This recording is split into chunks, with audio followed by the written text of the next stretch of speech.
Mariane Ramos, servidora pública na Escola Nacional de Administração Pública, ENAP, que conduziu uma pesquisa sobre maternidade sólida, maternidade solo, a Mayara Gonçalves, que é diretora de Pessoas, Cultura e Diversidade na Letros, e a Dábla Ferreira, que eu já falei para vocês aqui, a nossa astronauta, a Faísca, que é analista de engenharia de TI no Itaú, e que vai mediar esse painel. Então, quero aqui, ó, com os nossos coraçõezinhos roxos, nossos corações quentinhos, dar muito boas-vindas para vocês, agradecerem pela disponibilidade de estar aqui com a gente e passar a palavra para a Dábla para fazer, né, sua apresentação, sua audiodescrição e mediar esse painel lindo. Muito boa noite, Dábla, bem-vinda. Boa noite, Ana. Uma honra estar aqui, viu? Como a Ana falou, eu já fui astronauta, então eu já estive aí do outro lado fazendo o curso, o programa, o de front-end. Então hoje eu sou analista de engenharia de TI lá no Itaú como front-end, né? Como desenvolvedora front-end. Então é um marco muito importante para mim estar aqui falando com vocês hoje. Eu vou fazer minha aula de inscrição, né? Eu sou a Dábla Ferreira. Eu sou uma mulher parda, de cabelo crespo, castanho escuro, na altura dos ombros. Eu estou usando um óculos de armação transparente. E falando aqui com vocês um pouquinho da minha trajetória, né? Eu sou mãe do Gael, de 7 anos, é a informação mais importante sobre mim essa noite. Sou engenheira de software no Itaú. Sou uma pessoa bastante curiosa, bastante leitora, gosto muito de aprofundar em vários assuntos ao mesmo tempo, às vezes. E eu tô aqui para mediar esse papo e que seja muito esclarecedor e enriquecedor para vocês, assim como está sendo para mim. Pode vir, Fernanda, fazer a sua descrição. Bem-vinda. Boa noite, pessoal. Obrigada pelo convite. É um prazer estar aqui com vocês. Sou a Fernanda Stanislavski, sou uma mulher branca de 45 anos, sou loira, com cabelo bem fininho, na altura dos ombros, tenho olhos verdes, estou vestindo uma camiseta preta com o nome dos meus filhos, tá? E estou com um fundo de parede de tijolinhos atrás de mim. Então, obrigada pela oportunidade de participar, né, dessa roda de conversa quarta-feira. Como fui apresentada, eu sou docente da URSS e sou fundadora e coordenadora do movimento Parenting Science, que estuda a parentalidade, né, na carreira acadêmica e científica aqui no Brasil. Sou mãe de 3 guris, né, que potencialmente vão aparecer por aqui, porque eu estou sozinha em casa com eles. Né, então, obrigada, gente.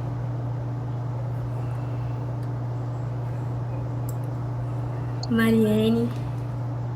Olá, boa noite a todas as pessoas. É uma imensa alegria estar aqui, fazer minha audiodescrição. Eu sou uma mulher negra, de pele parda, estou usando tranças, cabelos longos, pretos, com as pontas um pouco avermelhadas. Uso óculos, não enxergo sem, então uso óculos aqui numa cor mais ou menos roxa, lilás. E estou usando uma camisa preta de manga longa. E sou mãe da Maria Eduarda, tenho 37 anos, sou mãe da Maria Eduarda, uma adolescente de 15 anos.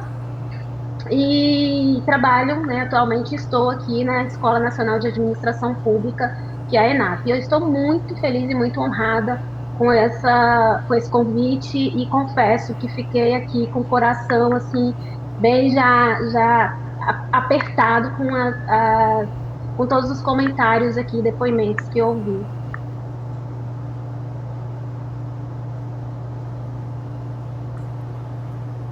Olá, pessoal.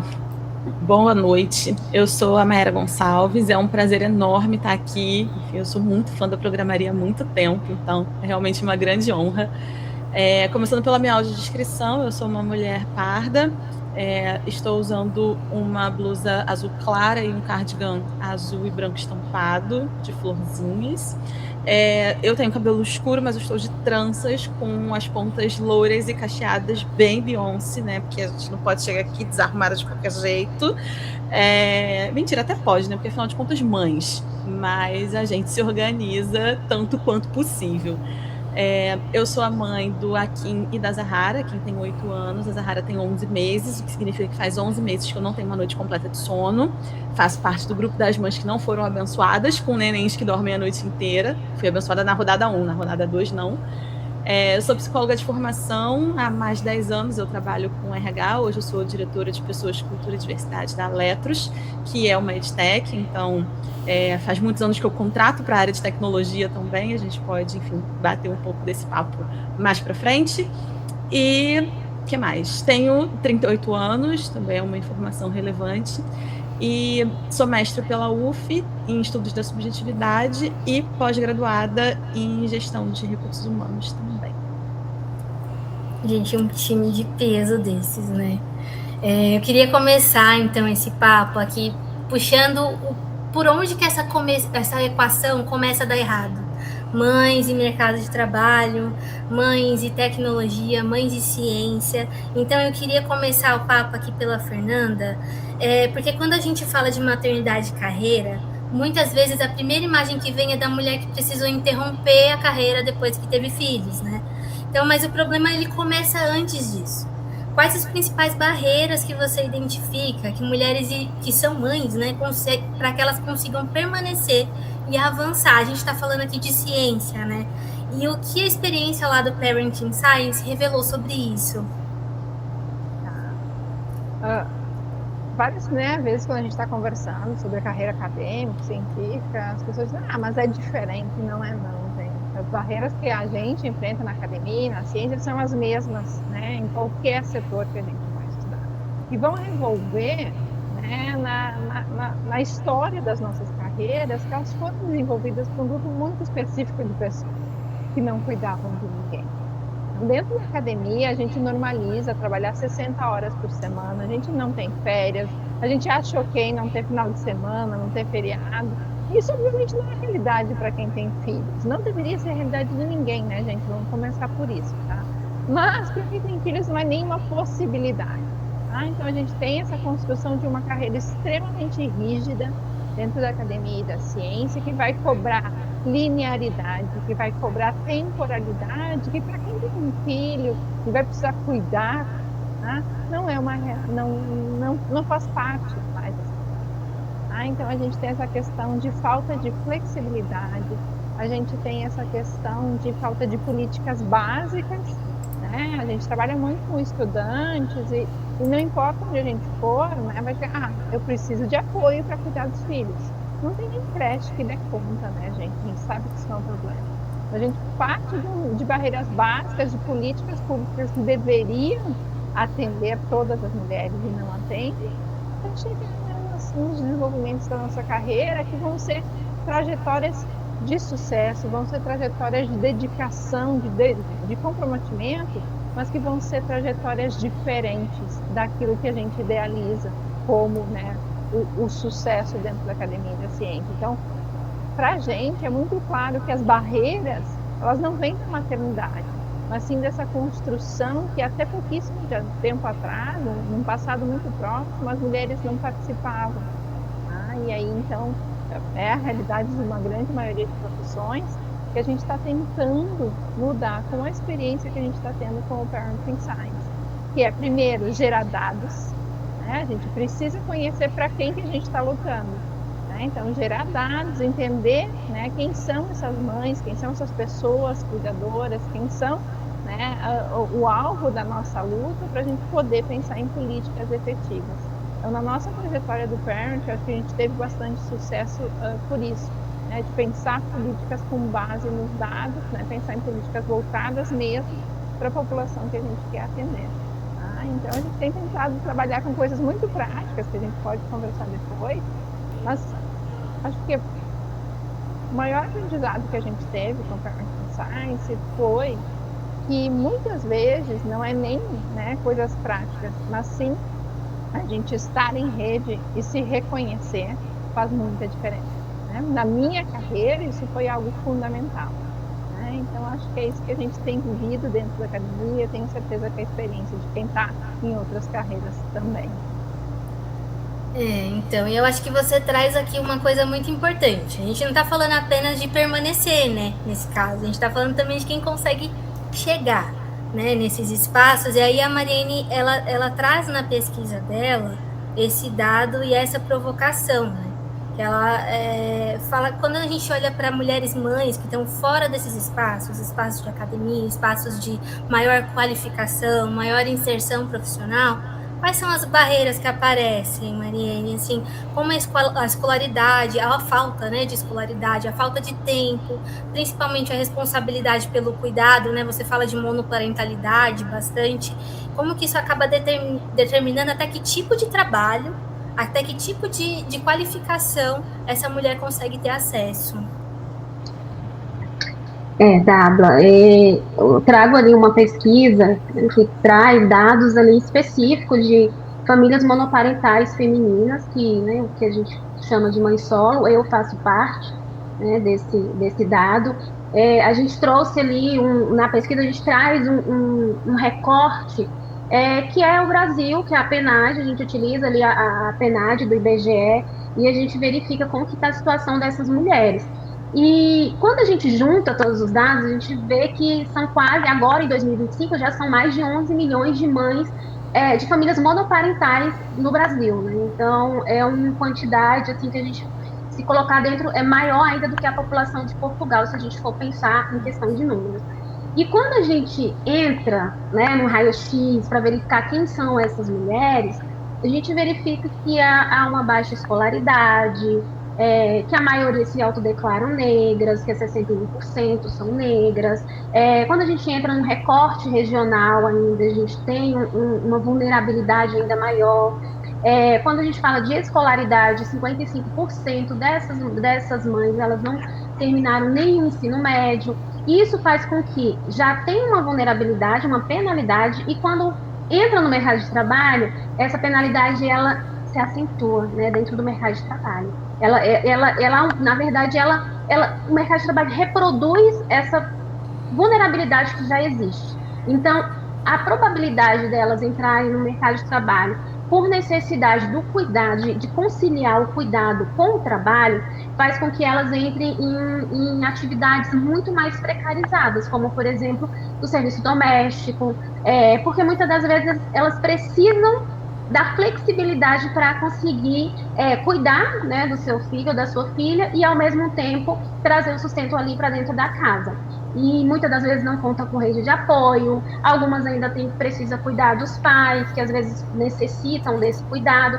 Então, a gente vê que a monoparentalidade, ela aumenta ainda mais, né, quando são famílias monoparentais, aumenta mais ainda essa questão de entrar no mercado de trabalho. Então, aí a gente pensa, elas nem conseguiram entrar no mercado de trabalho ainda que consiga trazer ali um rendimento maior, uma qualidade melhor. Então, a gente, ao mesmo tempo que a gente pensa que é por falta de qualificação, mas também a gente vai para o outro lado, que é a questão das empresas, né? A gente tem um certo preconceito.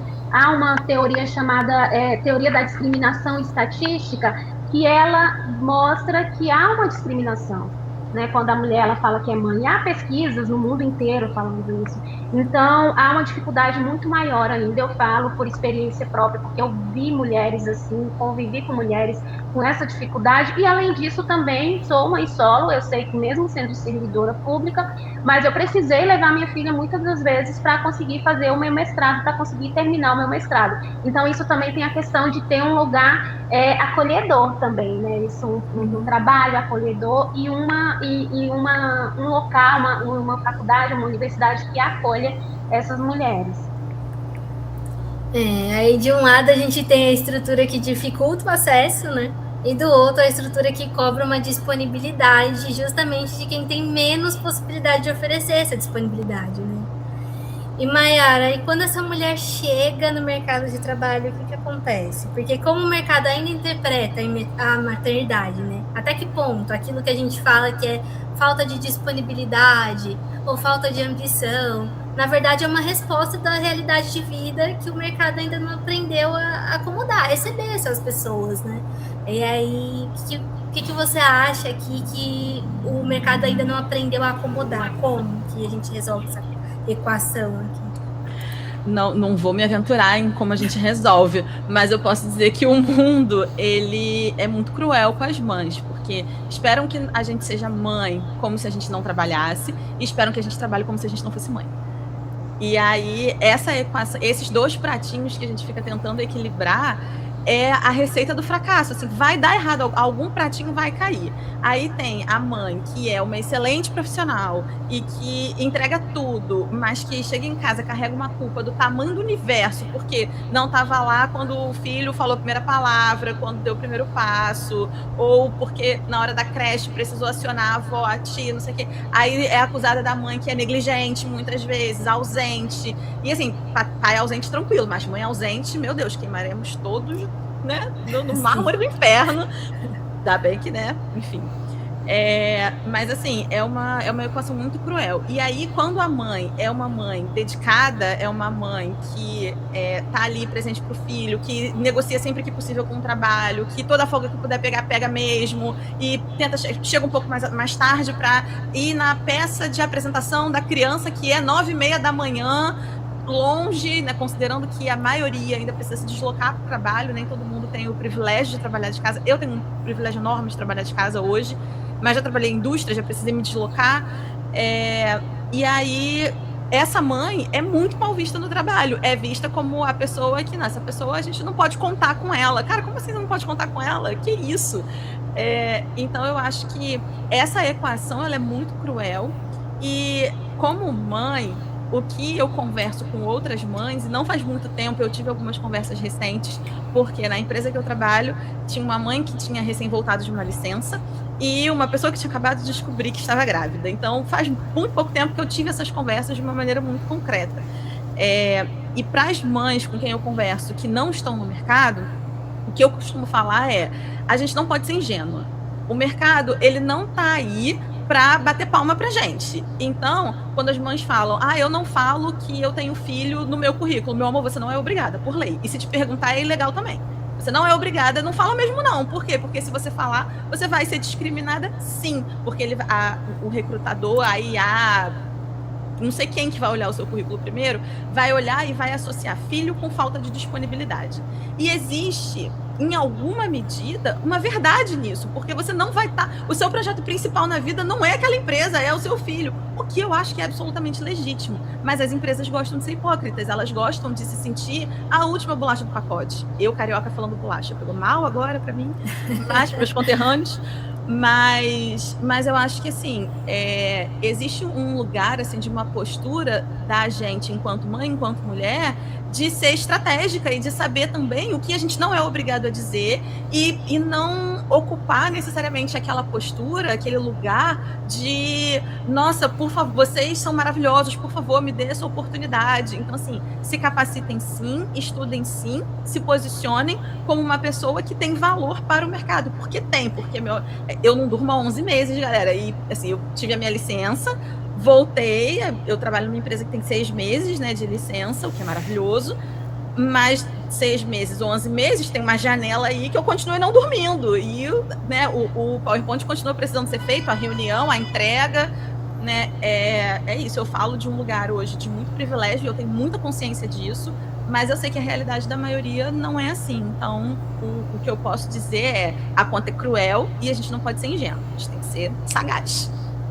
Porque no fim, essa mulher que ela já tá no mercado, né, e ela tá nesse meio entre me dedico ao trabalho, cresço na carreira, me dedico e negligencio, de certa forma, o cuidado, ou me dedico ao cuidado, negligencio outra coisa, essa balança, a conta não fecha, né?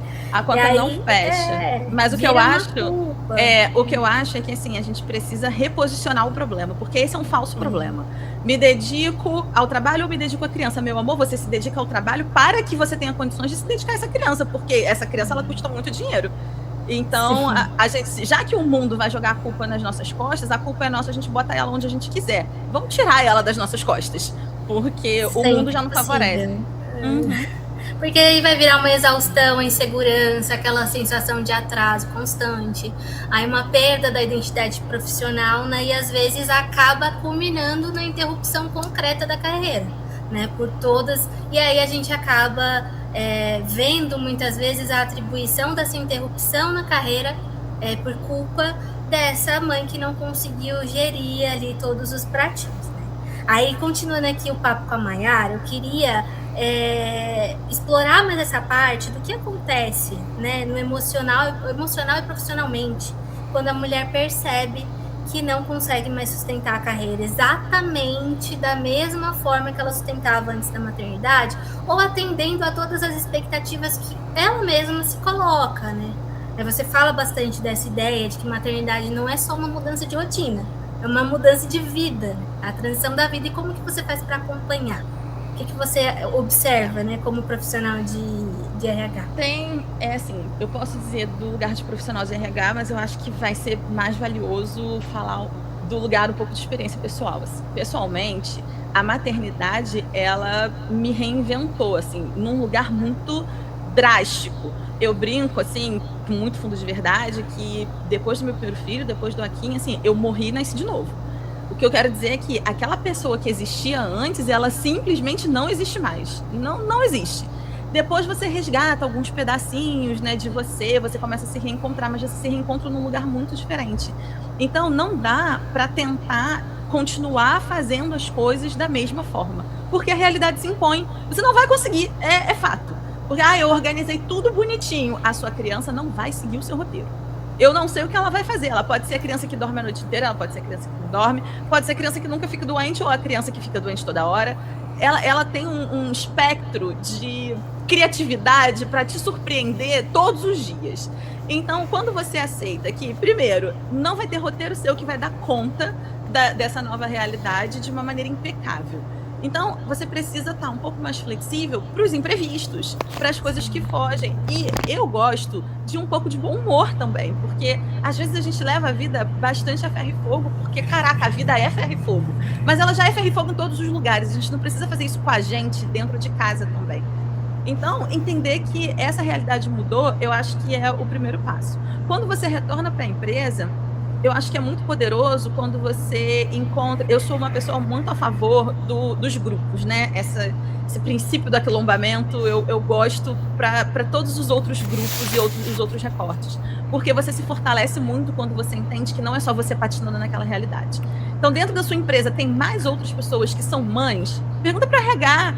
Talvez o RH não consiga te dizer, mas aí pergunta para as outras pessoas, conversem com outras mães, porque vai ter aquela que está vendendo comercial de margarina, mas vai ter aquela que vai estar com molheira que o comercial de margarina não vai sustentar, aquele discurso não vai sustentar. Você fala, amiga, senta aqui, vamos chorar junto, porque isso fortalece muito a gente.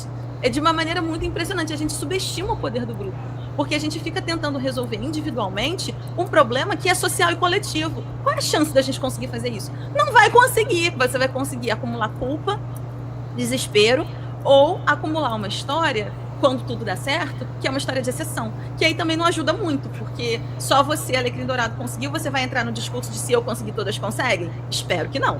Porque, né, os números, né, as pesquisas estão aí. Elas são, a Fernanda e a Mariane estão aí melhor que eu para dizer que os números contam uma verdade que a exceção não sustenta.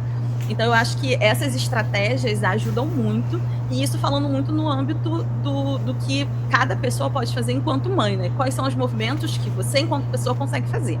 Né? Como uma pessoa que senta numa cadeira de diretoria de RH, eu acho que é fundamental, em alguma instância, a gente discutir as políticas dessa empresa.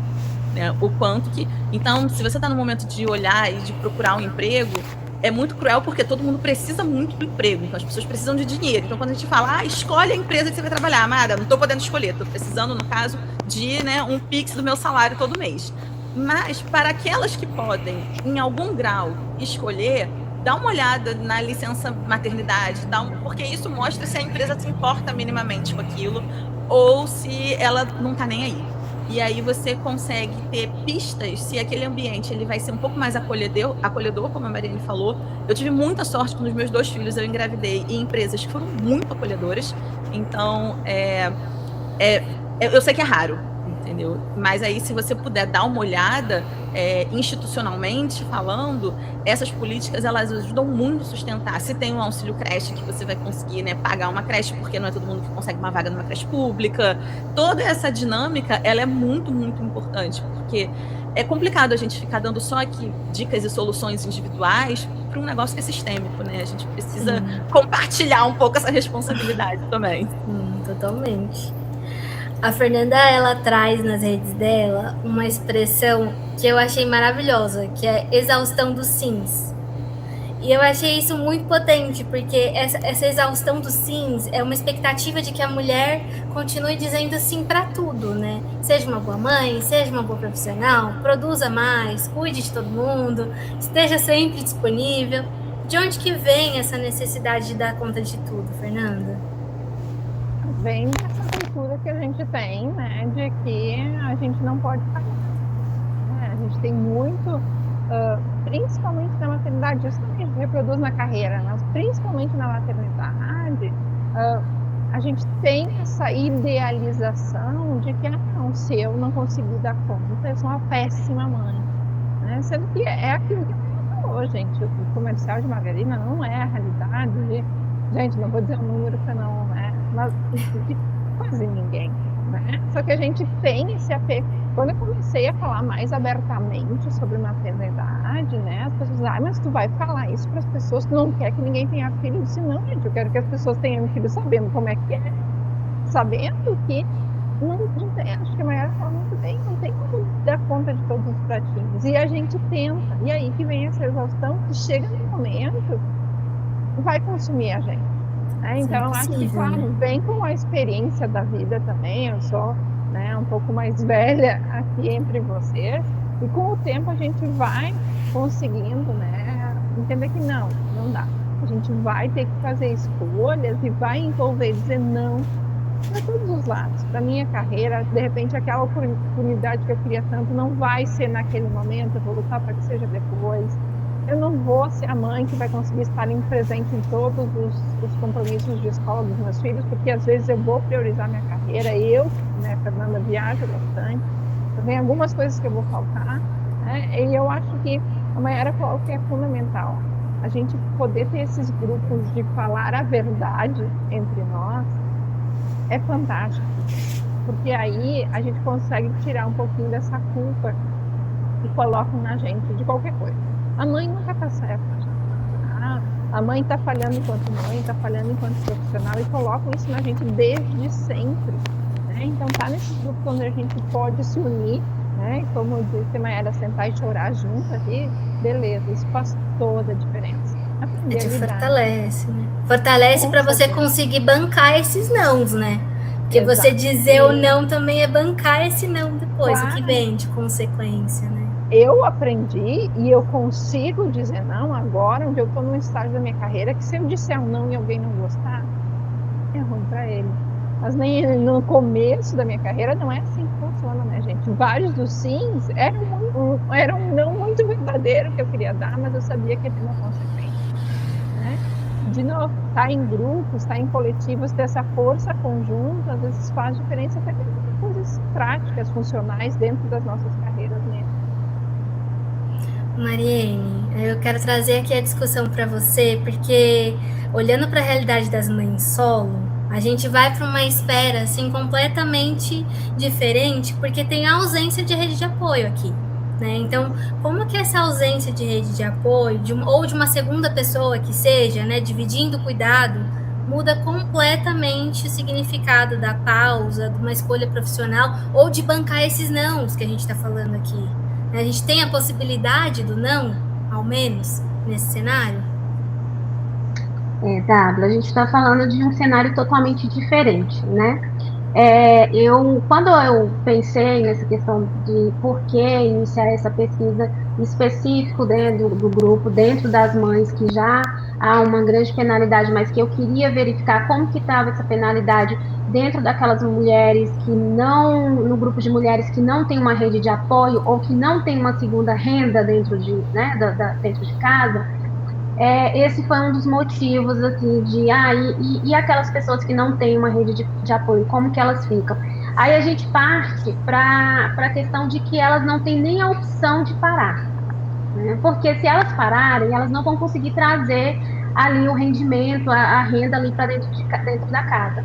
Então, há essa dificuldade de ter essa pausa, mas, como consequência, elas precisam aceitar os primeiros trabalhos que consiga, que elas veem, que encaixe ali nos seus horários, como a Mayara falou, da gente, né, olhar como que a empresa, e aí muitas das vezes as mães solo às vezes não conseguem nem parar para olhar, porque elas precisam aceitar as primeiras oportunidades. E quando elas entram nessas primeiras oportunidades ali, elas se adequam, muitas das vezes sem uma carteira assinada, e aí elas não contribuem para a Previdência, ou tem 2 tipos de emprego para poder conseguir manter ali a renda ali dentro da casa, e ao mesmo tempo aí vem essa questão da culpa, né, de eu preciso me dedicar aqui ao trabalho, mas eu também não estou conseguindo me dedicar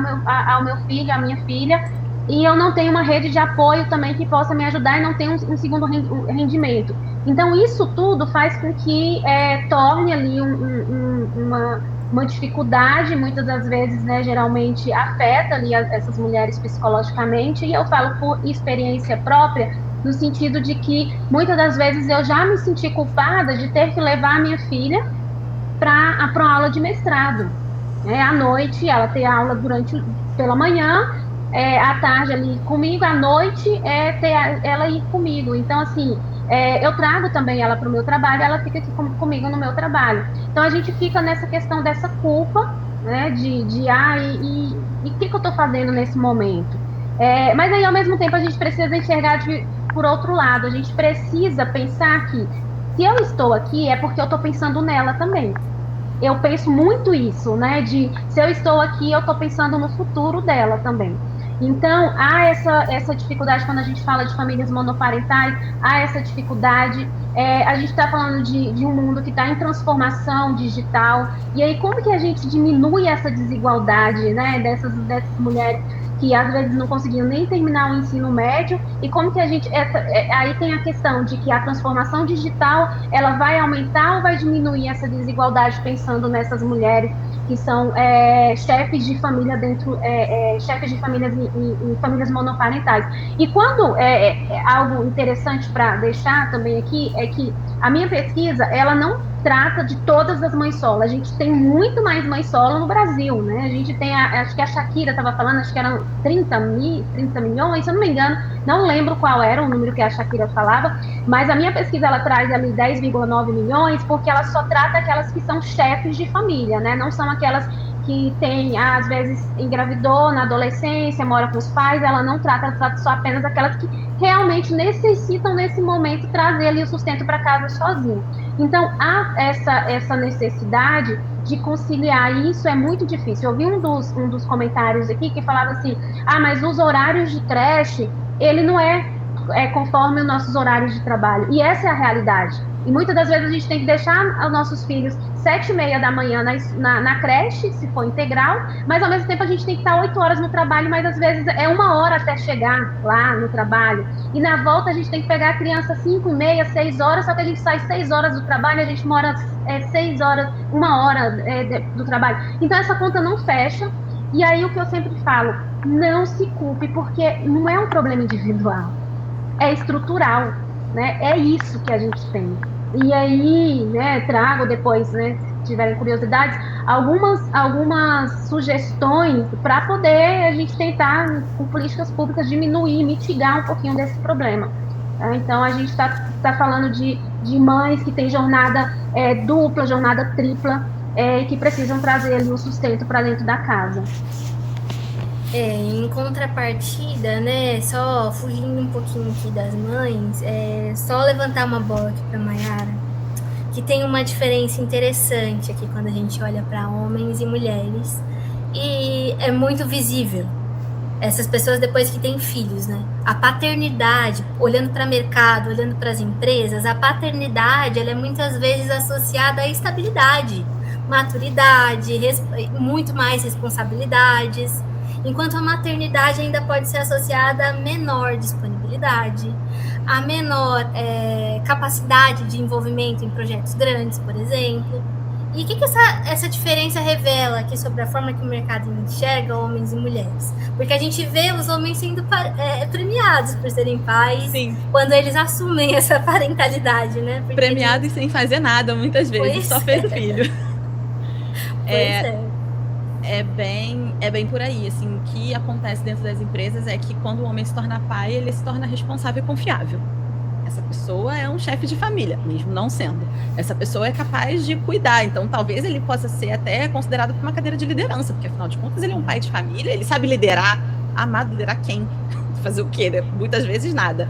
Mas existe essa percepção é muito real e ela possui uma marca muito profunda e muito histórica do patriarcado no nosso país, né? Assim, são os lugares socialmente construídos que reverberam na maneira como as empresas tratam homens e mulheres e que, ao tratar homens e mulheres dessa maneira, atualiza exatamente essa discriminação. Então, por que as mulheres são vistas como menos disponibilidade? Porque de fato, muitas vezes elas têm menos disponibilidade, porque e aí a empresa ela não percebe o jogo que ela joga junto com o patriarcado, porque quando ela promove imagina que esse pai e essa mãe trabalham na mesma empresa. Quando ela promove esse homem para um cargo de mais responsabilidade, às vezes de mais ausência, de mais viagem, mais isso, mais aquilo, ela está tirando este homem de dentro de casa. Logo, a mulher que ficou dentro de casa, que às vezes trabalha na mesma empresa, ela precisa dar conta do que ela faz e da ausência deste homem que a própria empresa tirou de dentro de casa. E aí, ninguém tá falando sobre isso. Isso é, tipo, natural, normal. Então, assim, uma das conversas que eu já tive aqui dentro da Letros é uma conversa muito interessante quando a gente fala, por exemplo, de Dia das Mães, a gente sempre pensava em fazer coisas não muito óbvias, que eu tenho um pouco de ranço da obviedade. E aí eu falei, beleza, a gente vai falar de Dia das Mães, e se de repente no Dia das Mães a gente lançar alguma coisa diferente em relação à parentalidade? Porque se a gente não cria mecanismos para que esses homens possam falar e fazer o cuidado que eles não foram historicamente nem socialmente preparados para, como é que a gente está de fato empoderando essas mulheres? Né? E aí, quando a gente começa a fazer essa pergunta por outra via, a gente começa a enxergar o buraco que a gente tá. Gente, vamos, pelo amor de Deus, vamos parar de dar bombom de você especial no Dia das Mães. Aumenta essa licença paternidade da sua empresa. Faz esse favor para todos nós, porque aí você consegue ter um equilíbrio. Se na sua empresa as mães saem 4 meses, porque a lei te obriga, você nem queria, iguala a paternidade, 4 meses. Se você é uma empresa mais legal, dá 6 meses para a mãe poder fazer aquela amamentação exclusiva, show! Ótimo, iguala a paternidade, 6 meses. Ah, mas aí a gente não vai ter produtividade, meu amor. Você vai, confia.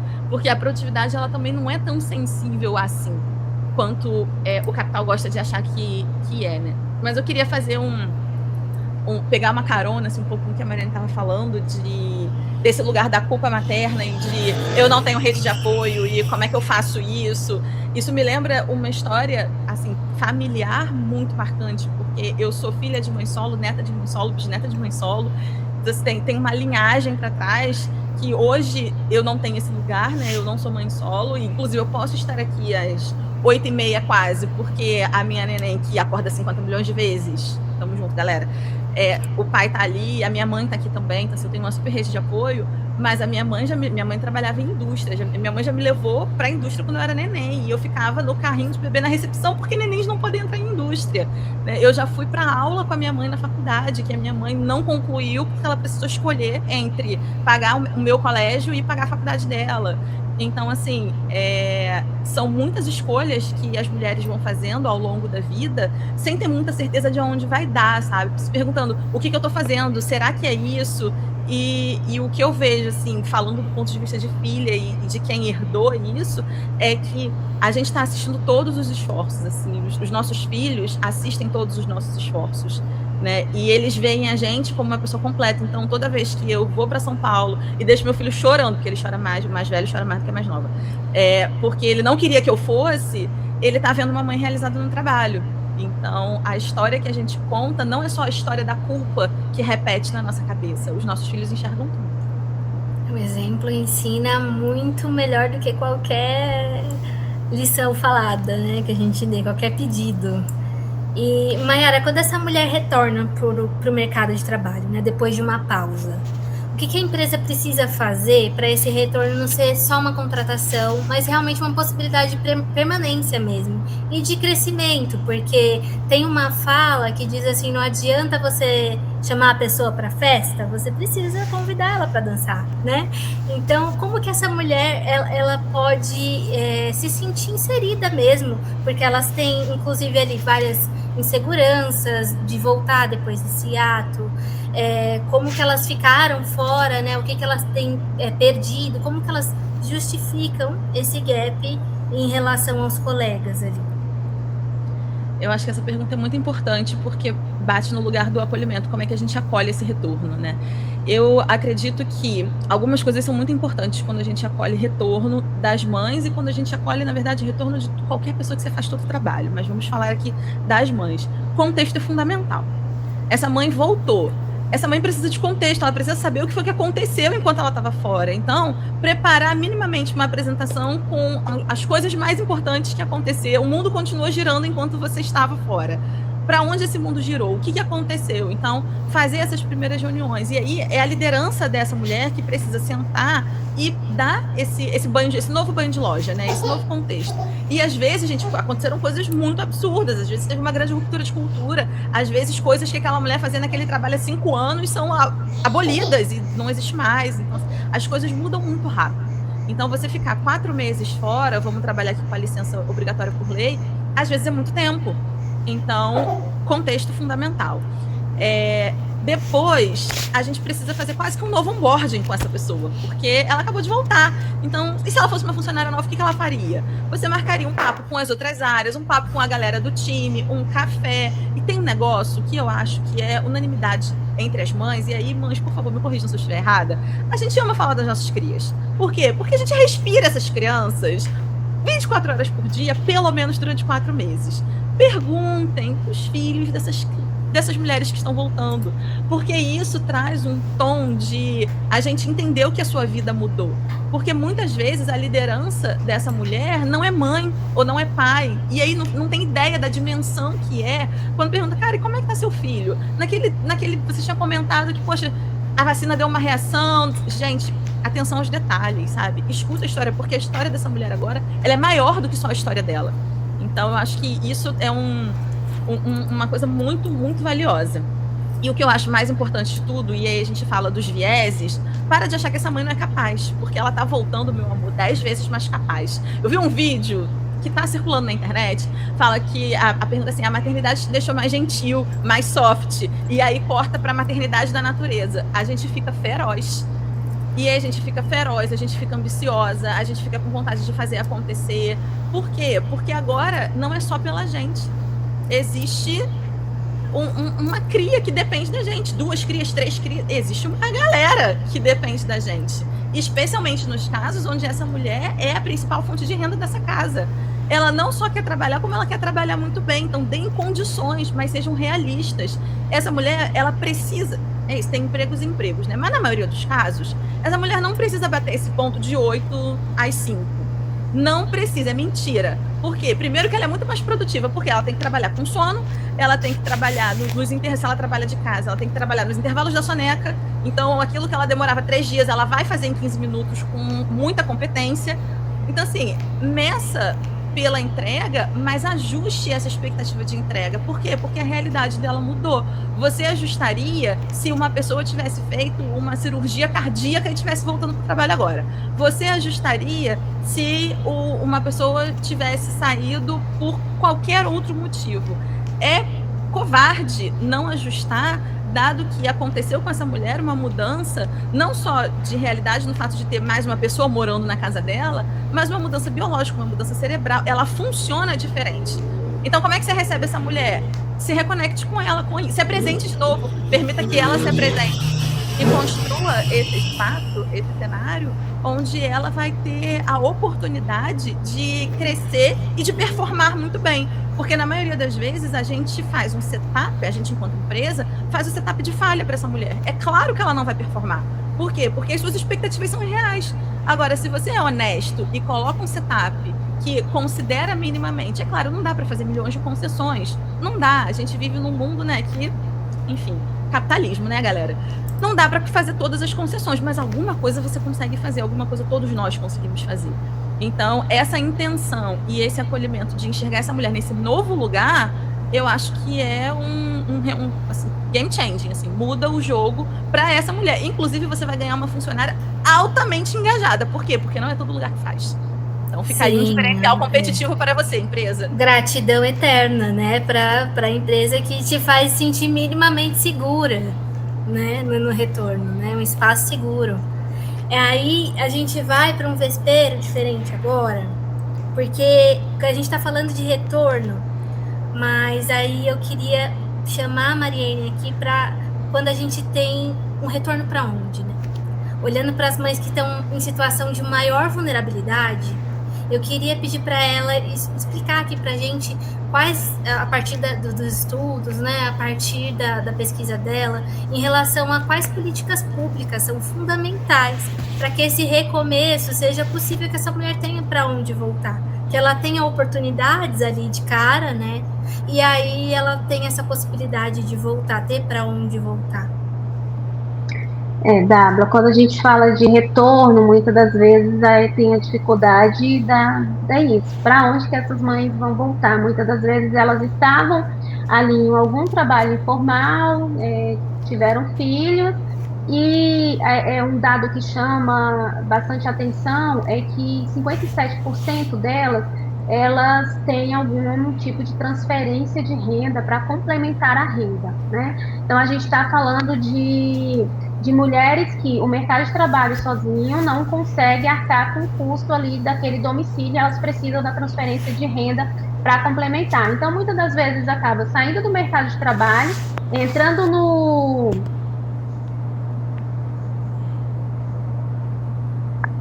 Desculpa, gente, é porque eu estou no trabalho e passou segurança aqui.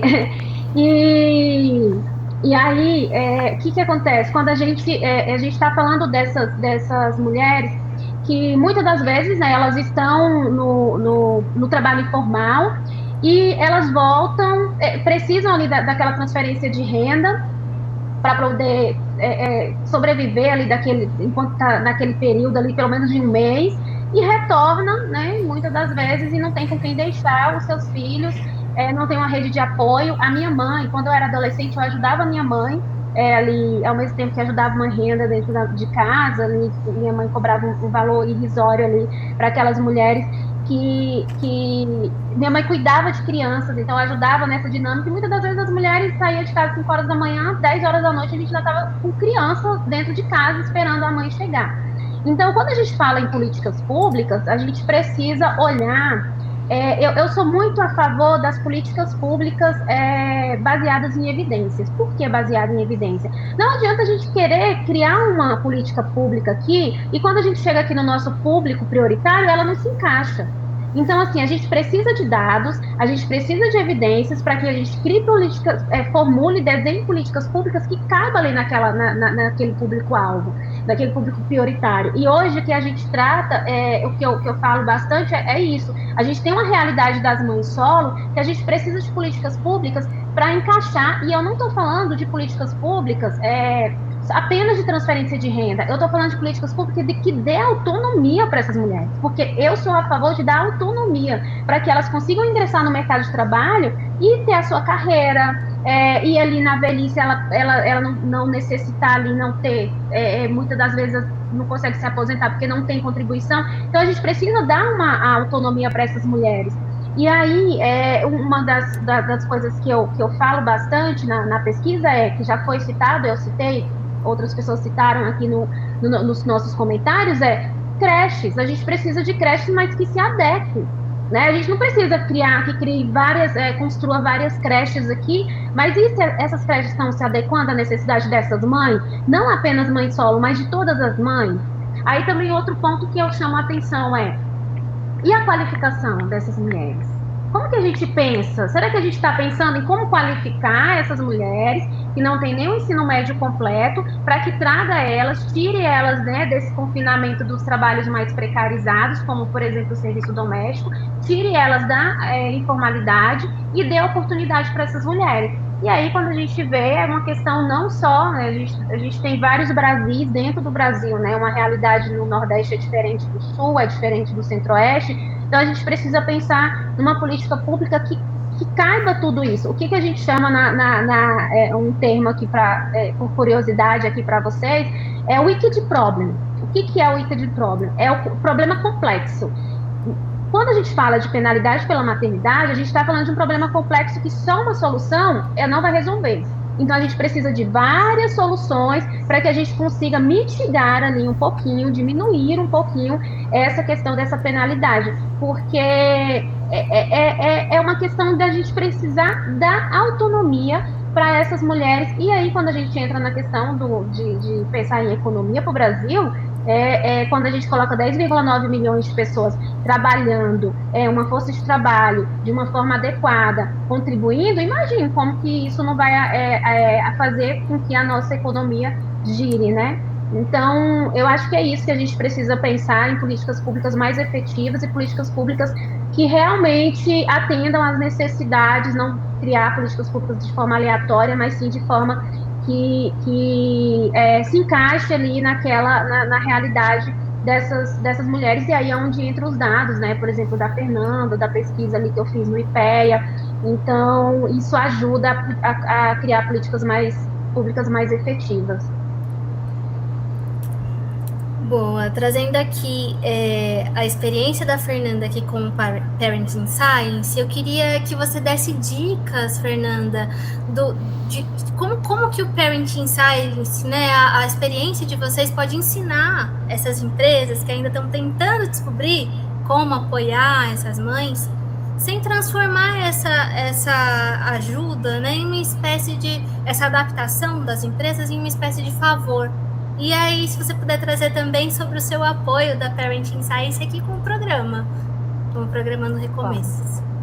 Deixa eu só fazer um comentário, né, a respeito do que a Mariane está falando das creches, né? Hoje no Brasil a gente tem a Política Nacional do Cuidado, né? Isso é um avanço bastante grande, né? E uma das ações dessa Política Nacional do Cuidado são as cuidotecas, né? Que são alternativas, que existe toda uma discussão de creches noturnas, sobre o papel de creche noturna. Então, as cuidotecas surgem como uma alternativa, eles são, como o nome indica, ambientes de cuidado, eles estão sendo implementados em todo o Brasil, que funcionam à noite, né, das 5 às 10 da noite, e isso tem sido, inclusive, trazido para dentro das universidades, agora com o apoio do MEC, né, a Política Nacional de Cuidados é do Ministério do Desenvolvimento Social, e com o apoio do MEC, né, a gente tem essa política chegando, inclusive, nas universidades, tá? E isso é fundamental para a questão de formação que a Menina estava falando, né? Porque a educação é mobilidade social, gente. Tá? Se a gente quer dar oportunidade, a educação é o caminho,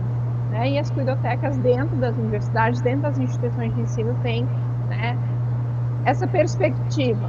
Tá? As primeiras foram implementadas, agora no início do ano é para ter uma onda de implementação de cuidoteca nas universidades, então a gente vai ter essa experiência, né, para saber se os dados vão corresponder. Bom, sobre, né, o que as empresas, né, acho que uma coisa super importante hoje em dia, não existe mais dúvida de que empresas com diversidade, vamos falar na linguagem que as empresas estão interessadas, elas lucram mais. E diversidade vai passar pelas mães. A maternidade está atrelada muito fortemente às questões de raça, questões de classe social. Então, acolher as mães dentro das empresas é um mecanismo de aumentar a diversidade e, com isso, ter uma empresa muito mais lucrativa do que as outras. Por quê? Porque dentro da empresa, tu quer responder um problema, né? Tu quer resolver um problema e tudo mais. Diversidade tem esse papel. Não sei se eu caí aqui, gente, tá? Tranquilo. Tá? Bom, então acho que isso é uma coisa, né? E a outra, fundamental, não tem como a empresa pensar, né, em acolher a parentalidade sem conhecer o seu público. Eu acho que isso foi uma experiência muito forte para a gente no Parent, né, esse desenvolvimento que a gente teve ao longo dos anos de conhecer de verdade as mães. Isso foi fundamental para desenvolver ações, né? E isso é fundamental para as empresas. Se elas querem de fato, né, tudo que a Mayara estava falando a respeito de acolhimento, isso vai passar por conhecer as pessoas que estão dentro, né? Então, dados, isso para a gente é a principal experiência. Tá? E sobre nossa parceria, né? A gente é super fã do Programaria, e quando a gente viu esse programa específico para as mães, foi algo super forte para a gente. Né? E aí, então, conversei com Iana de que a gente gostaria que existissem algumas das bolsas, né? E como comentar isso, para não só pensando em mães que saíram do mercado de trabalho, mas mães que tiveram que abandonar a graduação, né? E, então, não conseguiram terminar a sua formação. Então, a gente está planejando aí um apoio, né? Espero que a gente consiga, para a gente ter esse olhar também, né? Das mães que tiveram que abandonar sua formação em função da maternidade, né? E terem essa oportunidade de formação dentro dessa área tão importante. Super importante, muito legal. Gente, eu queria trazer aqui para encerrar o nosso bloco uma pergunta para as três, tá? O que vocês diriam para essas mães que podem estar fora do trabalho, do mercado de trabalho, né, há muitos anos, e elas têm diversas inseguranças ali, tanto de como voltar após esse ato, como se adaptar, como alcançar essas pessoas que já estão lá no mercado. Aí entra a comparação, a gente sabe que entra a síndrome da impostora, a gente sabe que a insegurança feminina é gigante, especialmente no mercado de tecnologia, né? O que vocês podem dizer para essas mulheres que estão fora do mercado e querem voltar, se recolocar, talvez se reconectar a partir do nosso programa aqui? Posso começar? Porque à vontade. Essa pergunta eu tinha lido aqui no chat, e eu acho que, assim, primeiro eu gostaria de dizer para essas mães que elas não têm síndrome de impostora, elas têm lucidez. Porque síndrome de impostora faz parecer que ela está sentindo uma coisa que não tem conexão com a realidade. E isso não é verdade. O mundo inteiro, o mercado, está o tempo todo dizendo para ela que é isso mesmo, que ela está fora, que ela está inadequada, que ela está ultrapassada, que ela não é capaz de voltar. Então a sua síndrome não é de impostora, é excesso de lucidez. É isso mesmo. E aí, como uma pessoa que trabalha com RH há muitos anos, o que eu posso dizer é que isso é verdade. Você está fora do mercado, você está desatualizada e você vai precisar concorrer com quem não saiu do mercado, ou com quem está entrando no mercado agora, ou com quem tem 18 anos, com quem tem todos os privilégios. Tudo isso é verdade. A maré, ela não favorece, mas isso não quer dizer que seja impossível, de forma alguma. Então, eu acho que o caminho mais efetivo para esse retorno é olhar para essas inseguranças com coragem, e não com... E coragem, a gente sabe que não é ausência de medo, né? A gente vai estar apavorado. Imagino que vocês estejam apavoradas, isso é verdade. Mas vai com medo mesmo, vai com coragem. Para quê? O primeiro passo, se você está desatualizada, é se atualizar. Que o programa maravilhoso que a Programaria está lançando é um caminho maravilhoso para oportunidades que vocês vão poder trabalhar de casa, porque as oportunidades em tecnologias, muitas delas são home offices ainda, e sobrevivem ao home office mesmo quando o restante da empresa inteira está voltando para o presencial, porque é uma área onde a galera tem um pouco de dificuldade de socializar, então as empresas elas mantêm em casa com mais tranquilidade. São áreas que têm uma remuneração um pouco mais alta. Então, correr atrás pela área de tecnologia, pela área de dados, é uma estratégia muito inteligente. E aí, o que vocês vão fazer? Todo minuto que vocês tiverem e puderem, vocês vão estudar, vocês vão treinar, vocês vão fazer os exercícios, vocês vão assistir vídeo, vocês vão ficar obcecadas por cobrir esse gap em termos de atualização mesmo, em termos de conteúdo. Isso é o que vocês podem fazer, isso é o que está na mão de vocês.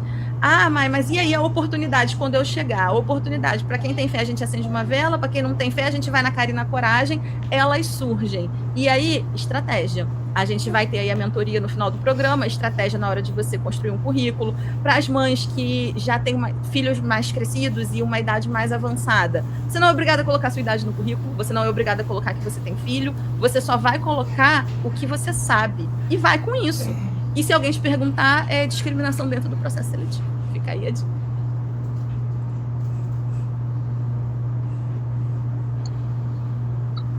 Fica até difícil depois da Maiara, né? Eu acho que é isso. E assim, eu acho que a gente precisa entender que a nossa vida, ela não é feita de caixinhas. Nós não, nessa caixinha eu sou mãe, nessa caixinha eu sou a pessoa que trabalha, nessa caixinha eu sou esposa, nessa caixinha eu sou isso, sou aquilo. Nós somos uma pessoa e é tudo junto e tudo misturado. Antes tinha muito isso de agora eu sou mãe, agora eu trabalho. E a gente entender que esse tempo que você ficou parado, você estava criando uma pessoa, e com isso você estava ganhando resiliência, você estava ganhando paciência, você estava ganhando muitas coisas, né, Maiara, aí, não dormir. Então, tudo isso você estava ganhando. E isso, quando a gente volta, é porque tem essa questão da síndrome do impostor mesmo, da gente encontrar também um lugar, às vezes um terreno que a gente não conhece bem, mas a gente tem que entender que se a gente fez tudo isso, a gente tem que voltar com muito mais segurança. Eu acho que é isso, a gente precisa se aperfeiçoar, tem que ter algo muito do nosso, muito interno, né?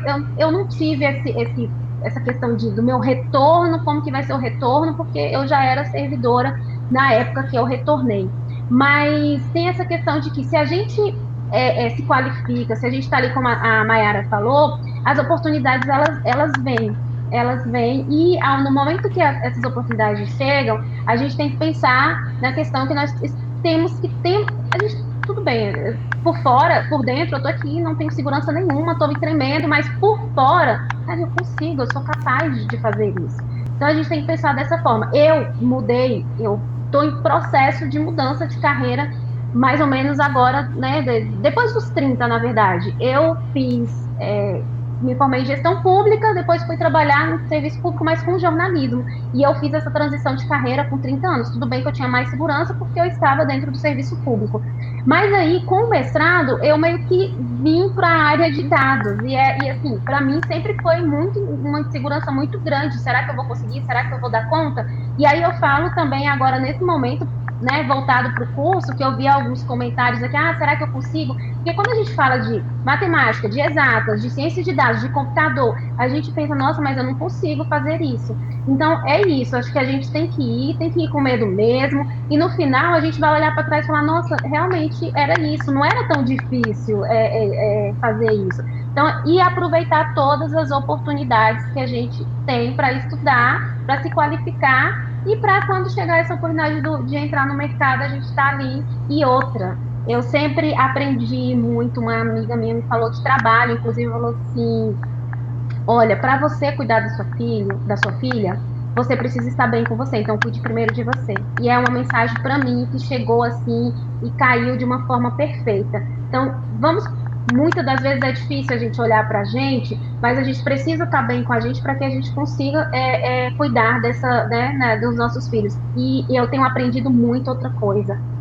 Todos os lugares que eu estou, que eu devo estar, eu tenho que estar ali e me pertence. Então, a gente precisa se sentir muito pertencente. Se eu cheguei até aqui, se eu estou aqui, se eu estou nesse trabalho, é porque é para eu estar aqui. E a gente meio que tomar posse e se pertencer naquele lugar. Eu sei que há casos e casos, né, há lugares muito mais difíceis, mas a gente não pensar nessa questão, não deixar essa questão da síndrome do impostor fazer com que a gente pense. Muitas das vezes eu já pensei, nossa, mas aqui não é um lugar para eu estar aqui.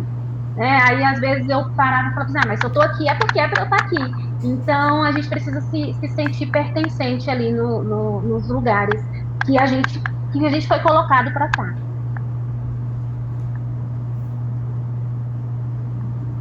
Perfeito, gente. É difícil seguir depois de vocês, né? Acho que vocês falaram muito bem, né? O que eu diria, né? De conselho, dica, seja o que for. Mas eu acho que é isso, acreditar. E uma coisa que, né? Minha experiência enquanto mãe, né, dentro de um movimento social, me deixou muito claro é que, por mais particular, né, que a maternidade possa ser, ela é uma experiência coletiva. Então, a gente tem essa mania de achar que a gente não está dando conta, eu não vou conseguir voltar, eu não sei como voltar, eu não vou conseguir me qualificar. Não é, gente, a gente está junto nessa. E aí, estando junto, a gente consegue dar conta, né? Eu acho que é isso, acredita. Não vai ser fácil, gente. Não adianta a gente romantizar. Várias vezes as pessoas dizem, perguntam pra gente, a academia está mudando, a ciência está mudando. Mas a gente está mudando, muito longe da velocidade que a gente gostaria, mas está mudando, tá? não quer dizer que está fácil. Tá? Então, essa reinserção no mercado de trabalho, seja ele qual for, ela não vai ser um processo fácil. Tá? Mas é o que a gente falou, né, gente? A gente já deu conta de criar uma criança, a gente consegue dar conta de voltar para o mercado de trabalho. Tá? Obviamente, eu entendo que não é fácil, obviamente, eu entendo que tem muitas particularidades que vão tornar o caminho, às vezes, mais tortuoso ou não. Tá? Mas acreditem que já é uma metade do caminho andado. Muito bom, meninas. Dando aqui meus 20 centavos de contribuição, realmente, assim, é difícil. Do lugar de quem fez transição de carreira, sabe? Eu fiz transição de carreira quando meu filho nasceu, né? Um pouquinho depois, voltando da licença maternidade. Na mesma empresa que eu já trabalhava, mas com vários obstáculos, várias barreiras. E, assim, o que eu posso dizer para vocês é concorrido, é competitivo, a gente tá o tempo todo se comparando, principalmente, especialmente no começo, quando você tá chegando numa área nova, entendendo que você não conhece nada ali, você não vai conseguir alcançar os colegas. Essas cobranças, elas vão existir, mas elas vão existir de toda forma, com uma transição de carreira, sem uma transição de carreira. E o tempo vai passar de todo modo. E aí, daqui um tempo, você pode olhar para trás e falar, cara, eu fiz uma transição de carreira, deu certo. Foi muito difícil, foi super desafiador, foi, assim, um esforço sobre-humano, deixei pedaços de mim pelo caminho, assim, mas deu certo no final. Ou você pode olhar para trás e falar, cara, eu não quis assumir essa bronca e fui por outros caminhos. O tempo vai passar de todo jeito. Então é importante que vocês estejam conscientes da escolha de vocês, mas que façam uma escolha e banquem ela. Vai dar certo. Qualquer coisa que você escolher vai dar certo. Seja por transicionar sua carreira, seja por não transicionar sua carreira. Beleza? Gente, nosso painel vai se encerrando dessa forma. Eu espero que vocês tenham gostado muito desse papo. Eu adorei a troca com as meninas. Assim, foi super enriquecedor falar com essas mulheres, com carreiras excelentes, com currículos, assim, não tenho nem roupa para estar nessa ocasião. Mas eu amei o nosso papo, gente. Obrigada. A gente que agradece, a gente estava aqui vendo os depoimentos, os elogios. Vocês gostaram, gente? Comentem aí que depois a gente vai mandar para a Dábla, para a Fernanda, para a Mayara, para a Mariene. Gente, muito obrigada pela generosidade de vocês estarem aqui disponibilizando, acho que o que há de mais precioso no nosso dia hoje, ainda mais mães, né, que é o nosso tempo. Então recebam muito carinho do nosso público, que ficou, tenho certeza, se sentir muito contemplado em poder ouvir vocês, né? Muito bom ouvir os pontos de vista. Obrigada pela energia, me encontrei aqui, obrigada por esse momento. Então, acho que é coração quentinho que a gente falou lá no começo, acho que é a métrica alcançada. E nos vemos, né, gente? A gente costuma dizer que a Programaria gosta de criar pontes, então agora, nesse momento, tem uma ponte. Com a Dábla já tinha, né? Essa ponte a gente está só fortalecendo. Mas uma ponte com a Mayara, com a Mariene, com a Fernanda fortalecendo também, que já tinha apoiado a gente na primeira rodada da campanha, agora com mais um apoio. Então, muito obrigada, que a gente possa se reencontrar por aí e que essas mulheres, essas pessoas que vão participar desse programa possam também, daqui a um tempo, contar para vocês de como foi importante participar desse dia, ouvir, receber esse encorajamento e seguir. E, gente, muito, muito obrigada mesmo pela presença de vocês. Um beijo. E pela presença de você que está aí, né, gente? Estamos aqui nos recados finais. Eu tô na mesma emoção, flor da pele aqui da Stephanie, eu tô chorando por estar aqui. Eu sinto que grandes coisas estão por vir, já deu tudo certo, gratidão.